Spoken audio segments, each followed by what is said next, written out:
நம் இந்தியர்களின் கை கால்களில் விலங்குகளை கட்டி மனித உரிமை மீறலில் ஈடுபட்ட அமெரிக்க அதிபர் டொனால்டு டிரம்பை கண்டித்தும் இந்திய வெளியுறவுத்துறை அமைச்சர் ஜெய்சங்கர் பதவி விலக கோரியும் தென்னிந்திய நுகர்வோர் மற்றும் மக்கள் உரிமைகள் பாதுகாப்பு அமைப்பின் தலைவர் மணவாளன் தலைமையில் மதுரை மாவட்ட ஆட்சியர் அலுவலகம் அருகில் மாபெரும் கண்டன ஆர்ப்பாட்டம் நேற்று நடைபெற்றது.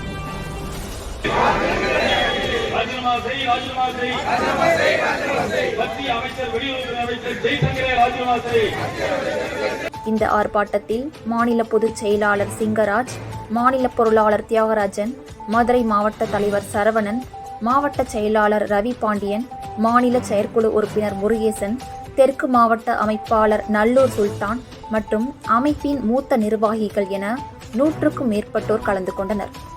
தினமடை செய்திகளுக்காக மதுரை மாவட்ட செய்தியாளர் துலாம் சரவணன்.